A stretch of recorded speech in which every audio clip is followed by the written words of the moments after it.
ஓம் Saravanabhava channel வாயிலாக உங்களை சந்திப்பதில் பெருமகிழ்ச்சி அடைகிறேன். இன்றைய பதிவு 2026 ஜூன் மாத பலன்களை நம்ம பார்க்க போகிறோம். முதலில் ஜூன் மாதத்தினுடைய கிரக நிலைகள் எப்படி இருக்கு?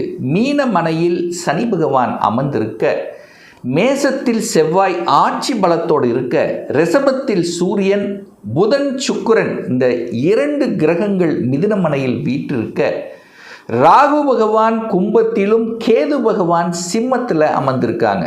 சரி, இந்த மாதம் பெயர்ச்சிகள், கிரக பெயர்ச்சிகள் என்ன அப்படின்னு பார்க்கும் பொழுது, இந்த ஜூன் மாதம் 2ஆம் தேதி குரு பகவான் மிதுனத்திலிருந்து கடகமனைக்கு பெயர்ச்சியாகி அங்கே உச்ச பலம் அடைகிறார்.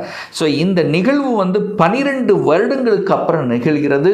அது குரு பகவான் சனி பகவானை பார்க்கக்கூடிய நிகழ்வு. ஒரு நல்ல தன்மை, சனி பகவானை சுபத்துவப்படுத்துகிறார். அதாவது சனி பகவான் செய்யக்கூடிய அந்த சில கெடுதல்களை அந்த குரு பார்த்து அந்த சனி பகவானை சாந்தப்படுத்துகிறார் அப்படின்னு கூட நீங்கள் எடுத்துக்கலாம். அது போக 8ஆம் தேதி அந்த சுக்கிர பகவான் மிதுனத்திலிருந்து கடகத்துக்கு பயிற்சியாகிறார். அதே போல 15ஆம் தேதி ஜூன் மாதம் 15ஆம் தேதி சூரிய பகவான் ரிஷபத்திலிருந்து மிதுனத்துக்கு பயிற்சியாகிறது. அதே போல 21/6/2026 அன்று செவ்வாய் பகவான் மேசத்திலிருந்து ரிஷபத்துக்கு பயிற்சியாகிறார். அதே போல் புதன் பகவான் பார்த்தீங்கன்னா ஜூன் 22ஆம் தேதி மிதுனத்திலிருந்து கடகத்துக்கு பயிற்சியாகுது.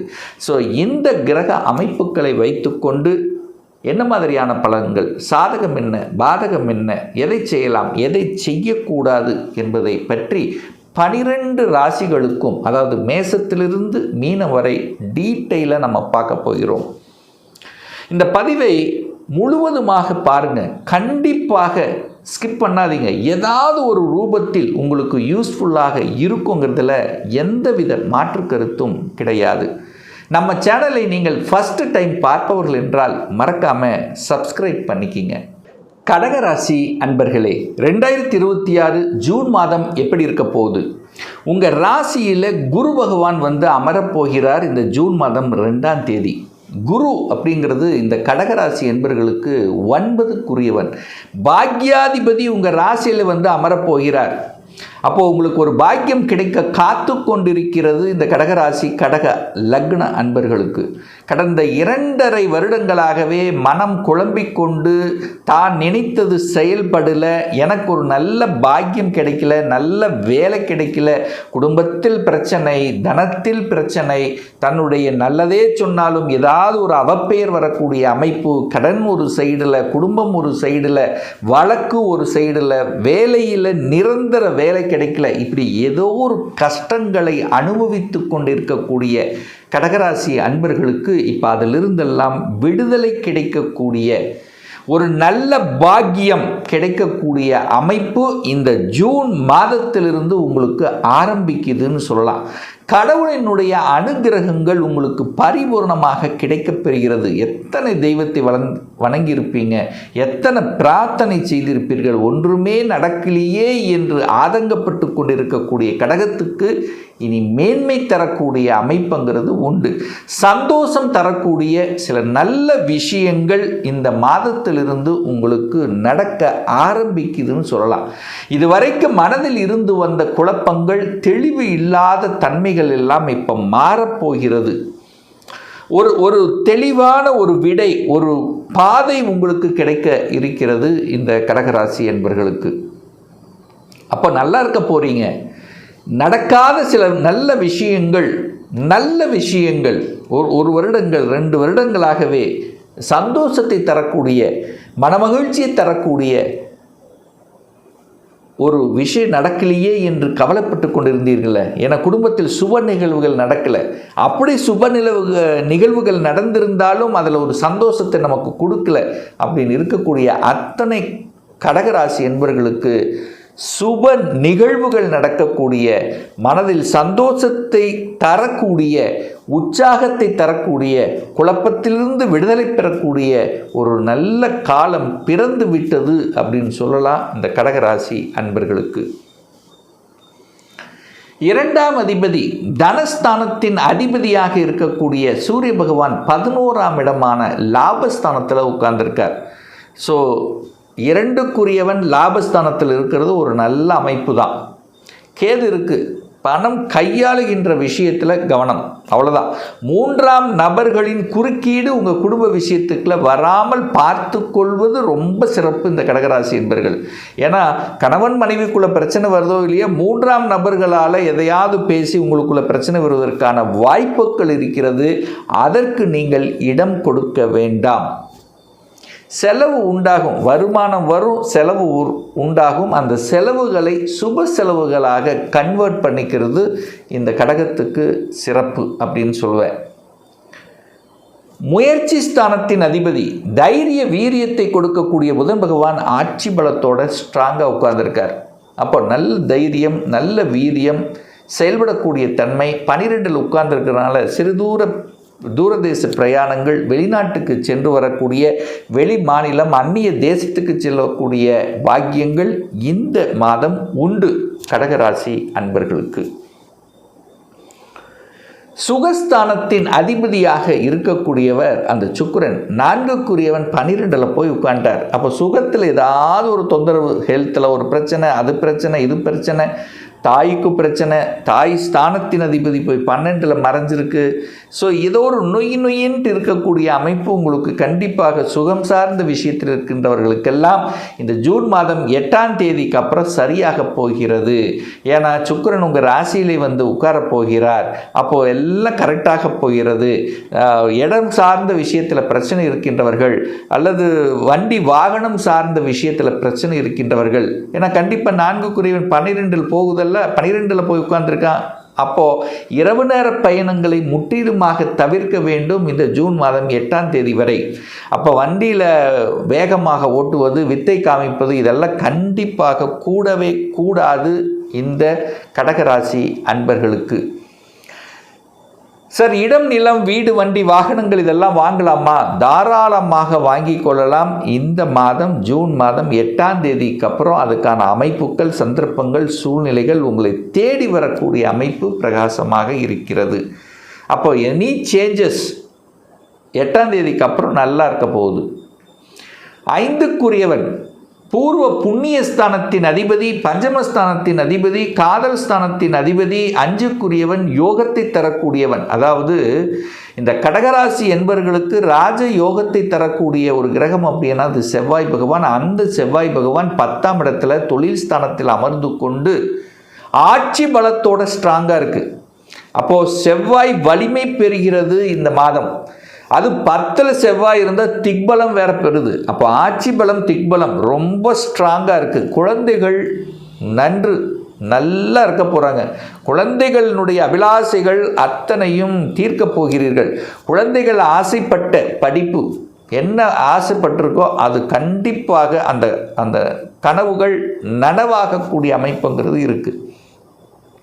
அப்போ குழந்தைகள் மீது அந்த குழந்தை பாக்கியம் என்கின்ற அமைப்பில் இருக்கின்றவர்கள், அல்லது குழந்தை பேருக்காக நிறைய ட்ரீட்மெண்ட் எடுத்து நிறைய செலவு செய்தவர்களுக்கெல்லாம் சக்ஸஸ் கொடுக்கக்கூடிய அமைப்பு உண்டு.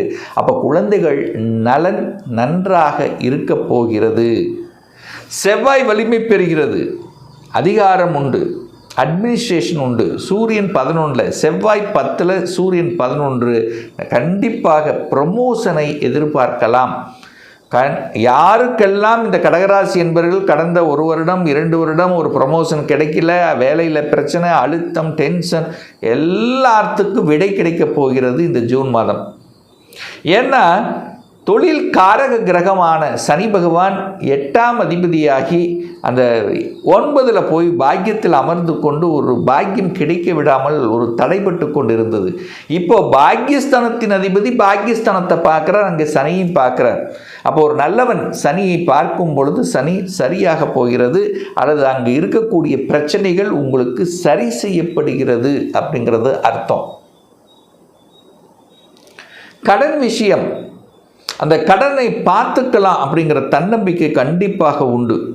கடன் உண்டு, கடன் இருக்குது, இல்லைன்னு சொல்ல. அந்த கடனை அடைச்சு விடலாம் அப்படிங்கிற தன்னம்பிக்கை கண்டிப்பாக உண்டு. எதிரிகள் விஷயத்தில் கொஞ்சம் கவனம் கவனத்தோடு செயல்படணும். ஏன்னா 6ஆம் அதிபதி லக்னத்திலே உட்கார்ந்திருக்காரா, அப்போ எதிரி உச்சமாக இருக்கிறார் அல்லவா, அப்போது கொஞ்சம் கவனத்தோடு செயல்படணும் அப்படிங்கிறதையும் ஞாபகத்தில் வைத்து கொள்ளுங்கள். 7ஆம் அதிபதி 9ஆம் இடத்தில் இருக்கார், பாக்கியஸ்தானத்தில் இருக்கார், ரொம்ப நல்ல அமைப்பு, குருவின் பார்வை இருக்குது. அப்போ திருமணம் தங்கு தடை இல்லாமல் நடக்கும். இந்த கடகராசி என்பவர்கள் திருமணமாகி கணவன் ஒரு சைடு மனைவி இருந்தவர்கள் எல்லாம் இப்போ ஒன்று சேர்வதற்கான வாய்ப்புகள் சந்தர்ப்பங்களை உருவாக்கும். கருத்து வேறுபாடு, சின்ன சின்ன ஈகோ கிளாஸ், இந்த மாதிரி எது இருந்தாலும் இப்போது இந்த குரு பயிற்சிக்கு அப்புறம் அது சரி செய்யப்படும், சமப்படுத்தப்படும். அல்லது புரிந்து கொள்ளாமல் இருக்கின்றவர்கள் இப்போ புரிஞ்சுக்குவீங்க. கணவன் மனைவி, மனைவி கணவன் புரிஞ்சுக்காம ஒரு அண்டர்ஸ்டாண்டிங் இல்லாதவர்கள் கூட இப்போது நம்ம கணவன் நம்ம மனைவி அப்படிங்கிற அந்த பொதுநலத்தன்மை, அந்த உணர்வு அப்படிங்கிறது மேலோங்கக்கூடிய தன்மைங்கிறது இந்த மாதம் நீங்கள் எதிர்பார்க்கலாம். 10க்குரியவன் 10ஆம் இடத்திலேயே ஆட்சி பலம், தனாதிபதி 11ஆம் இடத்துல. கண்டிப்பாக தொழில் ரீதியில், உத்தியோக ரீதியில் சில மாற்றங்கள், அதன் மூலமாக தனவரவு உயர்வு அப்படிங்கிறது கண்டிப்பாக உண்டு. அதில் எந்தவித மாற்று கருத்தும் கிடையாது. இந்த கடகராசி என்பர்கள் புனர்பூச நட்சத்திரத்தில் பிறந்தவர்களுக்கு கண்டிப்பாக ஒரு நல்ல பாக்கியம், குழந்தை பாக்கியம் இல்லாத தம்பதிகளுக்கு குழந்தை பாக்கியம் கிடைக்கும். வெளிநாட்டு சம்பந்தப்பட்ட விஷயங்கள், டிராவல் அல்லது வெளிநாட்டில் போய் உயர்கல்வி படிக்கக்கூடிய அமைப்புகள், இப்படி குருமார்களின் ஆதரவுகள், பெரிய மனிதர்களின் தொடர்புகள் கிடைக்கக்கூடிய ஒரு நல்ல மாதமாக இந்த புனர்பூச நட்சத்திரத்தில் பிறந்தவர்களுக்கு அமையும். பூச நட்சத்திரத்தில் பிறந்தவர்களுக்கு சில வழிகள், வேதனைகள், கடன் இருந்தது, பிரச்சனை இருந்தது, வம்பு வழக்கு, இந்த மாதிரியான ஒரு பிரச்சனையில் சிக்கி கொண்டிருக்கக்கூடிய அந்த பூச நட்சத்திரக்காரர்கள் அதிலிருந்து விடுதலை பெறக்கூடிய, அதிலிருந்து ஒரு சொல்யூஷன் கிடைக்கக்கூடிய ஒரு மாதமாக இந்த ஜூன் மாதம் அமையப்பெறும். ஆயில்ய நட்சத்திரத்தில் பிறந்த இந்த கடகராசி அன்பர்களுக்கு பார்த்தீங்கன்னா நல்ல ஸ்ட்ராட்டஜி பிளான் வகுக்கக்கூடிய அமைப்பு இருக்குது. அதாவது ஒரு அக்கௌண்ட் ஆடிட்டிங், இந்த மாதிரி துறை, கம்ப்யூட்டர் சம்பந்தப்பட்ட துறையிலெல்லாம் சில மாற்றங்கள் நடக்கக்கூடிய அமைப்பு நிச்சயமாக உண்டு.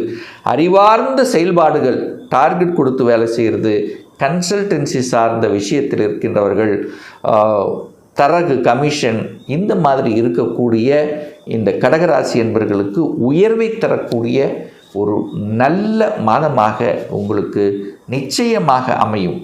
இன்னும் ஒரு துல்லிய பலன், உங்கள் ஜாதகத்தில் கிரகங்கள் எப்படி இருக்குது, என்ன மாதிரியான தன்மையில் இருக்குது, என்ன ஆதிபத்தில் இருக்குது, எந்த டிகிரியில் இருக்குது, இப்போ நடப்பு தசாநாதன், புத்திநாதன், அந்தர்நாதன், சூட்சமநாதன் எப்படி இருக்குது என்பதை பொறுத்து நீங்கள் கேட்கக்கூடிய எந்த கேள்வியாக இருந்தாலும் சரி, இந்த 2026 எப்படி இருக்க போகுது, சொந்த தொழில் செய்வதற்குண்டான கொடுப்பினை இருக்கா, அப்படி இருக்கக்கூடிய பட்சத்தில் எப்போ நம்ம சொந்த தொழிலை ஆரம்பிக்கலாம், வேலையில் எப்போ நமக்கு ப்ரமோஷன் கிடைக்கும், இப்போ +2 முடிச்சிட்டேன், எந்த கோர்ஸ் எடுத்து படித்தா நம்முடைய ஃப்யூச்சர் நன்றாக இருக்கும், இன்ஜினியருக்கு போகணுமா, இல்லை டாக்டருக்கான கொடுப்பினை இருக்கா, அல்லது இன்ஜினியரில் கம்ப்யூட்டர் சயின்ஸ், ஈசி, எந்த கோர்ஸ் எடுத்து படிக்கக்கூடிய கொடுப்பினை நம்முடைய ஜாதகத்தில் இருக்கிறது.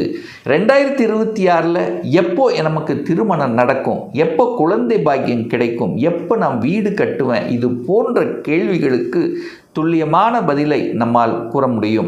ஒரு பர்சனல் கன்சல்டேஷன் எடுத்துக்கணும், ஒரு சுய ஜாதகம் பார்க்கணும் என்று விருப்பப்படக்கூடிய அன்பர்கள் டிஸ்பிளே தெரியக்கூடிய நம்பருக்கு வாட்ஸ்அப் மூலியமாகவோ ஃபோன் கால் மூலியமாகவோ தொடர்பு கொண்டு அப்பாயின்மெண்ட் பெற்றுக்கொண்டு நேரடியாகவோ அல்லது ஆன்லைன் மூலமாகவோ கன்சல்டேஷன் எடுத்துக்கலாம். நம்முடைய அலுவலகம் கோயம்புத்தூரில் அமைந்துள்ளது. அதாவது கோயம்புத்தூரிலிருந்து மேட்டுப்பாளையம் செல்லும் வழியில் வெள்ளக்கிணறு பிரிவுக்கு பக்கத்தில், அதாவது அண்ணாபூர்ணா ஹோட்டலுக்கு அருகில் அமைந்துள்ளது. பிரியர் அப்பாயின்மெண்ட் வாங்கிட்டு நேரடியாக கன்சல்டேஷன் எடுத்துக்கலாம். மீண்டும் ஒரு நல்ல பதிவில் உங்களை சந்திக்கும் வரை உங்களிடமிருந்து விடைபெறுவது உங்கள் அஸ்ட்ராலஜர் டாக்டர் சதீஷ்.